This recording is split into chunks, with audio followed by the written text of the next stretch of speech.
2007 e 2008, na minha época era só técnico e informática, era junto a parte de desenvolvimento, tanto desktop quanto web.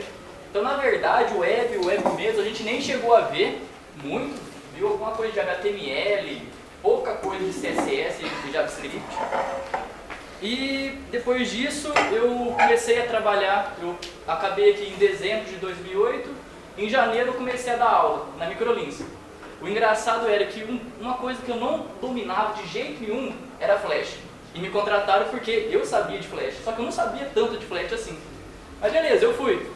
Minha primeira turma foi uma turma de web designer, a gente começou fraquinho com HTML, e na segunda semana já foi o Flash. O engraçado é que o Flash foi uma das matérias que eu mais tive dificuldade, Flash e Corel, e depois, nos 3 primeiros meses que eu comecei a dar aula, era uma das coisas que eu mais sabia. O engraçado é que quando a gente tem um defeito, se você trabalhar em cima dele, ele vai virar uma das melhores qualidades que você tem. Acredito que hoje vocês têm vários problemas, sei lá, não consegue guardar uma linha de código na cabeça, mas fica tranquilo. Você tem aqui mais aqui estudar e procurar sempre o conhecimento, que um dia ou outro você vai ver que você vai estar desenvolvendo pra caramba aí. Acho que vai estar meio ruim pra vocês verem aí, né? É meio esquisito. É o seguinte. Ah, beleza. Seguinte, bom, só uma introduçãozinha rápida. Melhorou? Beleza, então, como eu falei, eu me formei aqui em 2008. Ano passado eu me formei também em Sistemas de Informação. Sou MCSD, também que eu fiz em 2003, é uma pequena certificação da Microsoft para você ter habilidades web. Então, na verdade, é o HTML5, CSS 3 e JavaScript. Sou analista pleno lá na SEB. E uma frase muito interessante, que eu há algum tempo venho sempre pensando nela, é da Margaret Thatcher. Alguém já ouviu falar dela? Ela foi a primeira ministra de Londres, lá da Grã-Bretanha, e ela foi uma das primeiras mulheres a ter um cargo tão alto assim. Ela dizia o seguinte: gostaria que você soubesse que existe dentro de si uma força capaz de mudar sua vida. Basta que lute e aguarde um novo amanhecer. Na verdade, isso, beleza, são lindas palavras, mas a gente tem que colocar na nossa vida. Hoje, o sonho de vocês pode ser um dia ser um programador, ser um web designer, sei lá, um profissional bom. Então, se você colocar na sua cabeça e traçar objetivos, mais tempo ou menos tempo você vai conseguir. Bom, vamos parar um pouquinho de falar de coisas de vida, as coisas melancólicas, vamos ao que interessa. Seguinte, o meu intuito hoje não é tentar passar para vocês aí 10 anos de desenvolvimento, várias e várias técnicas, como ser um bom programador, mas o que eu quero mesmo hoje é despertar em vocês a curiosidade. Quem aqui programa em desktop? Ou já fez algum sisteminha em desktop? E web? Mobile? Games? Mas vocês têm a curiosidade enorme para, tipo assim, como que faz um game? Todo mundo se perguntou isso já um dia. Hoje é muito mais fácil você desenvolver um joguinho para celular ou para web, que seja, do que há 15 anos atrás. Imagina, como que os caras desenvolviam um jogo para Super Nintendo? Cartucho. Lembrando que a informática estava começando ainda. Então era muito mais eletrônica do que informática naquela época. E hoje a gente tem muita coisa na mão, muito fácil. A internet está aí. Então basta ter a curiosidade. E a Microsoft, ela tem uma ferramenta muito boa, que é o .NET Framework, ou .NET Framework, né, como vocês queiram falar, que é nada mais é do que um conjunto de ferramentas que facilitam e muito o desenvolvimento. Alguém já ouviu falar no framework, no .NET Framework? Todo mundo já ouviu falar, porque a gente usa no Visual Studio, isso é fato. Na verdade, ele simplifica uma aplicação. o seguinte, tudo que você faz no .NET, teoricamente ele só vai rodar em Windows. Mas beleza, 80%, 70% das máquinas hoje rodam Windows.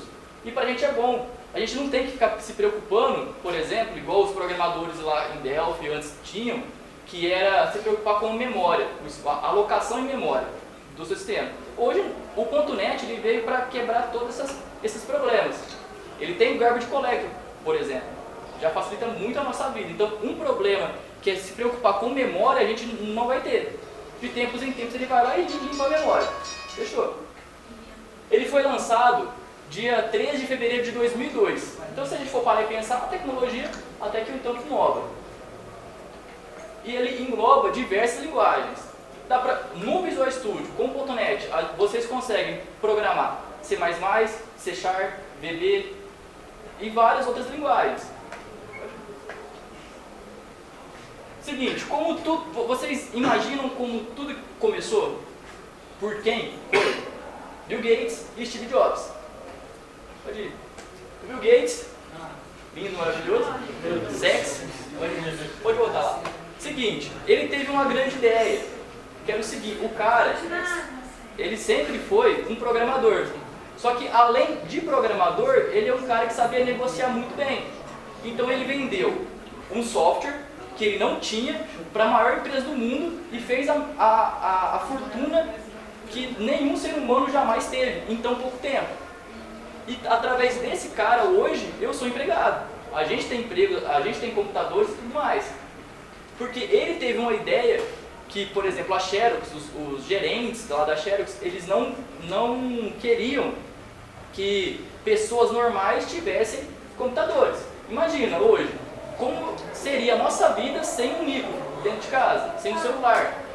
Então o Bill Gates teve a brilhante ideia de colocar os computadores dentro de casa. Puf, aí milhões e milhões na conta dele. E isso é bom pra gente. Pode passar. E com isso, lá no começo da década de 80, teve um crescimento exponencial nos computadores pessoais, nos PCs. Historicamente falando, né, da década de 80 até hoje. Beleza? As vantagens e os porquês de você desenvolver para desktop.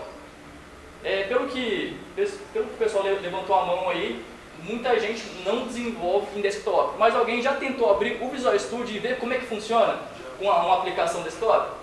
É mais fácil para desktop ou para web? Por quê? Mais simples, né? E outra coisa, na web você não precisa, na verdade, na web você precisa se preocupar e muito com o design. Aonde esse botão vai ficar, a label vai ficar, a mensagem, no desktop não. Por quê? Ele já usa as APIs do Windows, então já fica tudo mais fácil para a gente desenvolver. Outro ponto é que se você hoje desenvolver um sistema ou qualquer outra aplicaçãozinha em desktop, você não se preocupa tanto assim com a internet. Beleza, fica lá no seu cliente, o computador ele é o servidor, já fica o banco de dados, fica tudo ali. Fácil integração com as APIs, né, como a gente já falado. Alguém sabe o que é uma API do Windows? Alguém já ouviu falar em API? Pelo menos. API do Windows é o seguinte, por exemplo, sabe quando dá uma mensagem de erro na tela? Uma mensagenzinha? Que lá nada mais é do que um simples programa dentro do Windows que chama aquela tela. E o MessageBox.show, na verdade, ele usa uma API do Windows. O Java, por exemplo, ele tem que emular outras coisas para fazer aquela mesma janela. O Windows já não, já usa aquele negócio prontinho lá. As telas que a gente tem hoje em Windows Forms são muito parecidas com as telas do próprio Windows. Isso facilita muito a vida do usuário final. Para quem vai pegar o mouse e clicar no botão. Se a gente for parar, se vocês forem parar e perceber hoje, alguém usa o Windows 8? E o Windows 7? Quem gosta mais do 8 ou 7? O 8, por quê? E mais fácil, eu acho bem mais fácil de mexer, não é? E as aplicações hoje, a tendência é que todas elas fiquem com o Windows 8. Já tem muita página web como se fosse uma página do Windows 8. Isso mais dia ou menos dia vai acontecer. Mesmo com o advento da web e os sistemas mobile, a demanda por sistemas desktop ainda é bem grande, devido a vários fatores. Um deles, a internet de baixa qualidade e o preço não tão acessível. Isso eu estou falando daqui do estado de São Paulo. Mas, por exemplo, vai lá para o Mato Grosso, onde não tem nem energia direito. Como você coloca um site grande no ar lá? Não tem como. Às vezes, muitas vezes tem que ficar em um computadorzinho só lá, com um gerenciamento de um cara que tem uma fazenda, por exemplo. Ele não quer mais colocar as coisas dele lá no caderninho, pelo menos quer colocar isso em um sistema. Vai lá, contrata um programador ou uma empresa e faz esse software para ele, onde ele vai ter mais controle. Maior produtividade.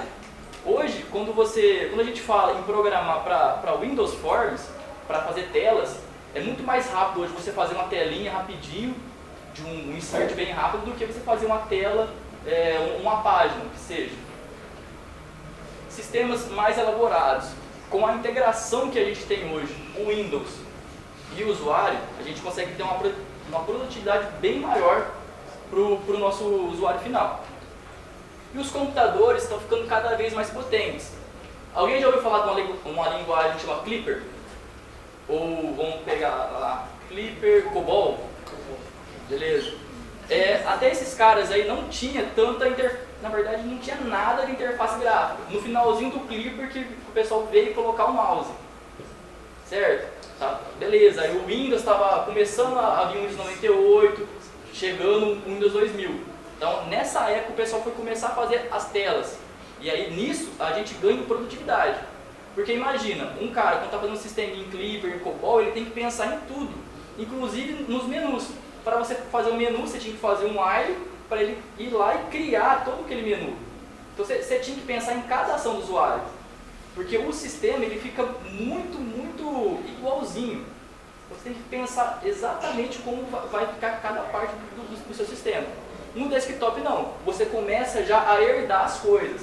Você faz um formulário, olha, esse formulário eu posso usar, eu tenho um formulário de cadastro, de cliente.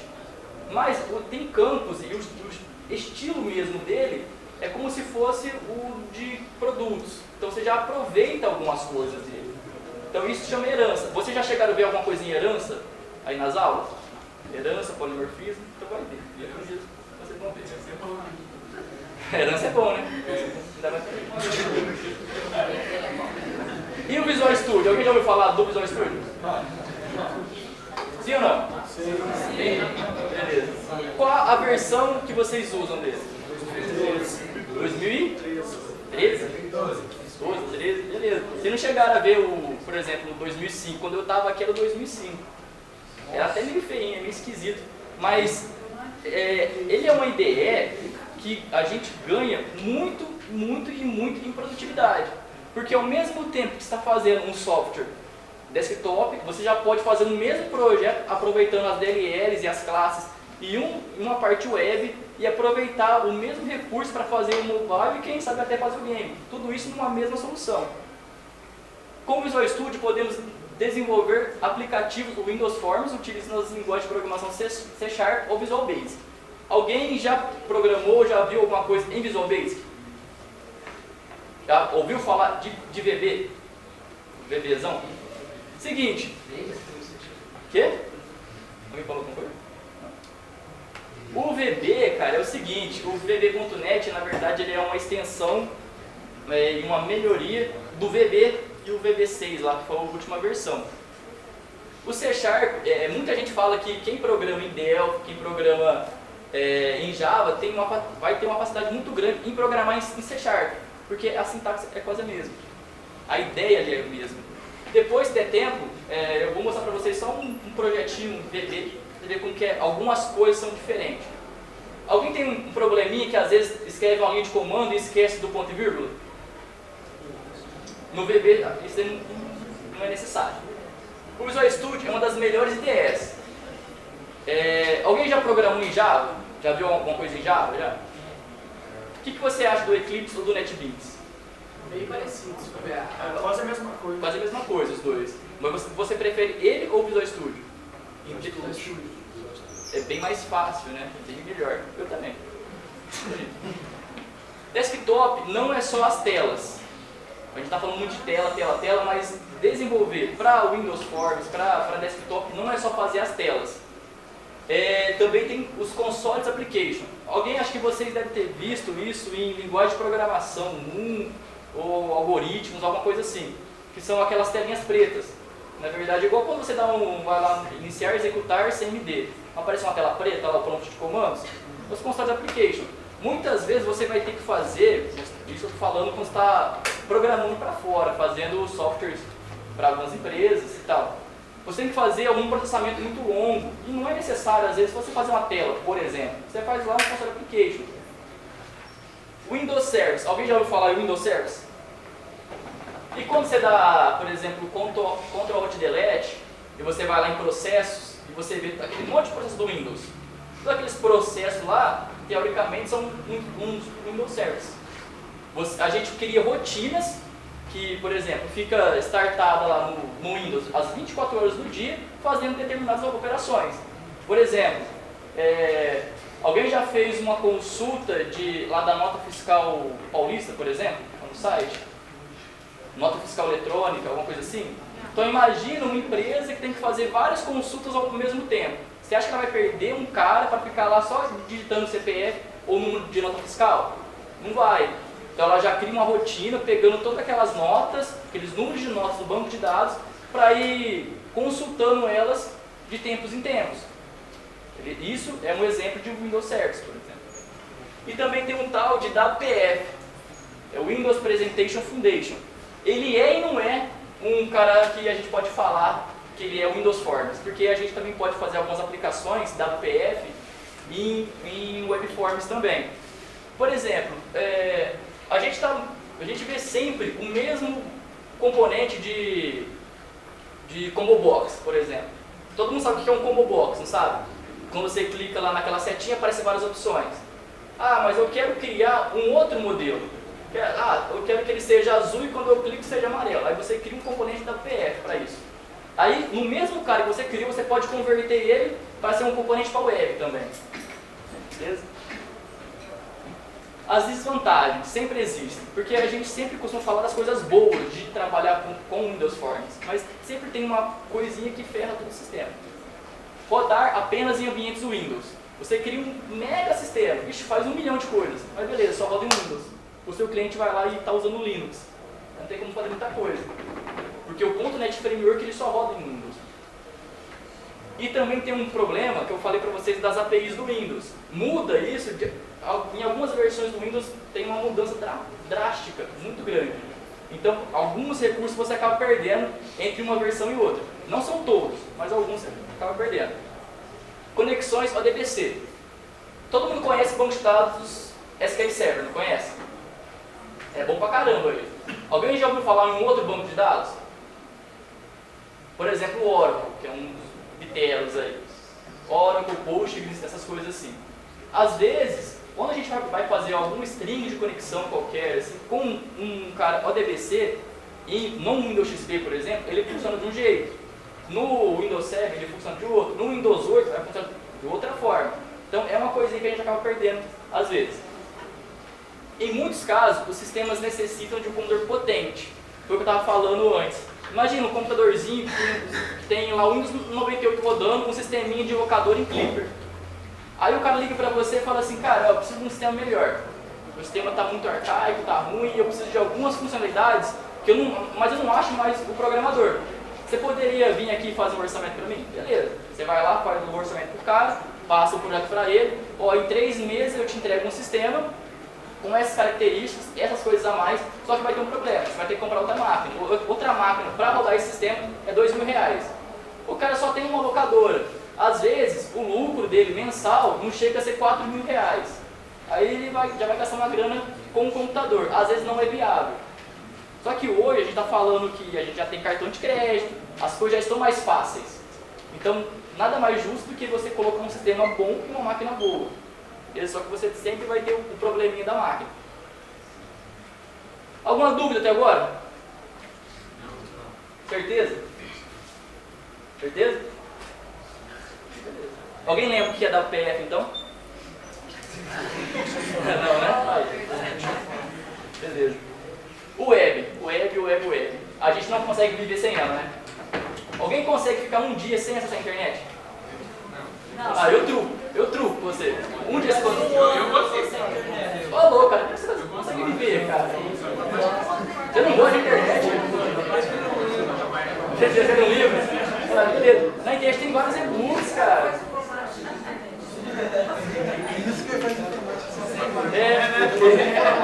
Voltou aqui.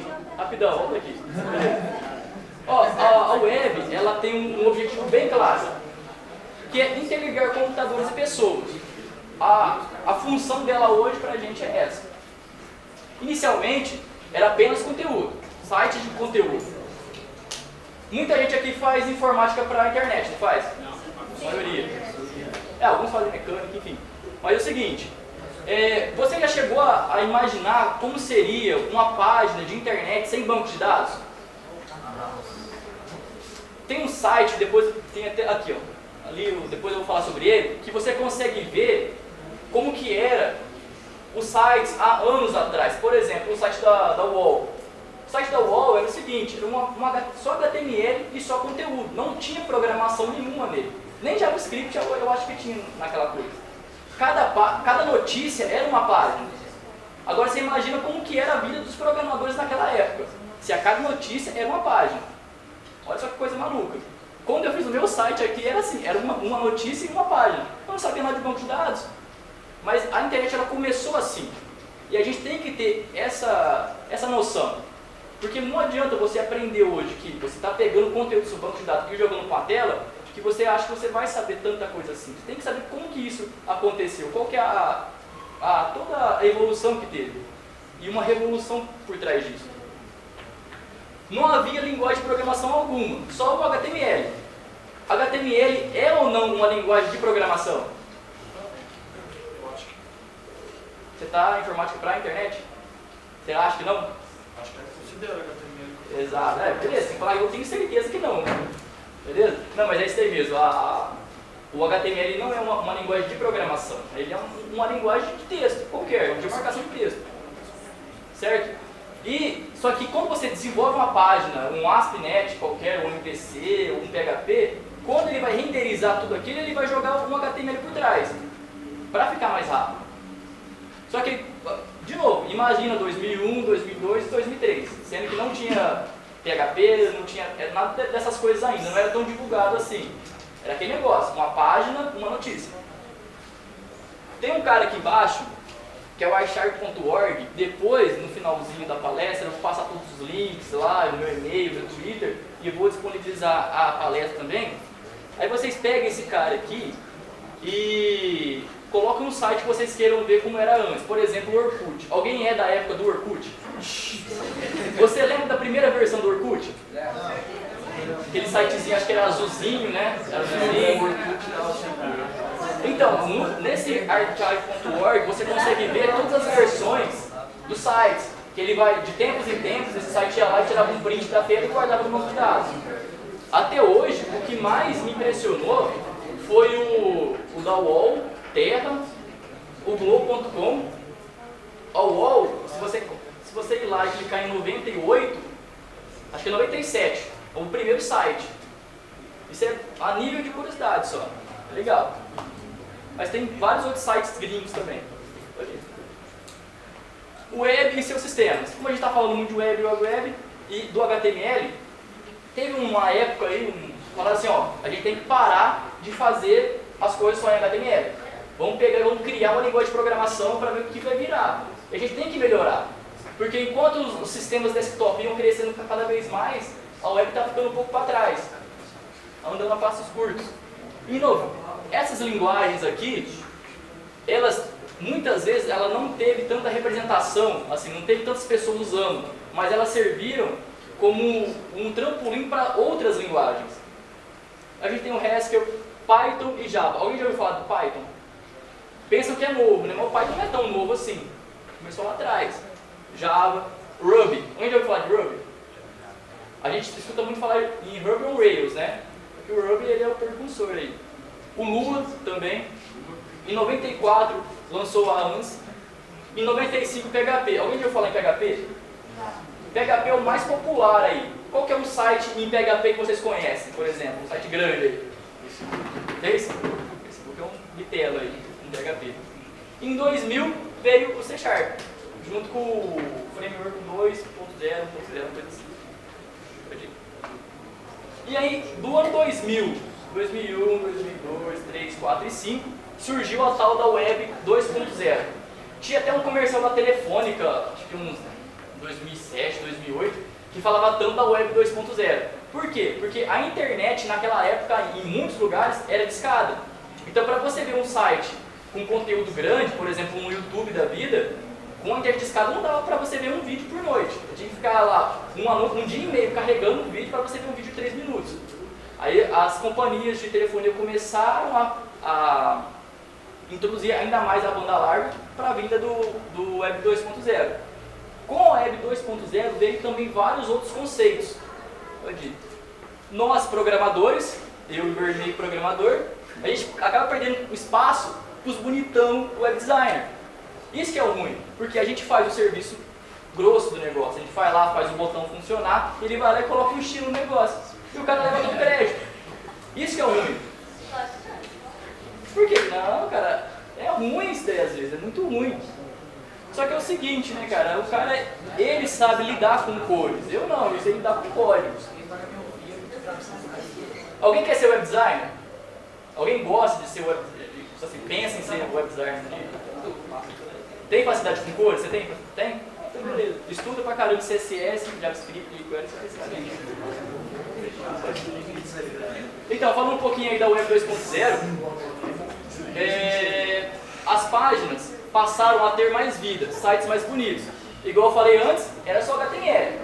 Aí os caras começaram a desenvolver e aplicar ainda mais o CSS, fazer muitas outras coisas, os sites ficaram mais bonitos.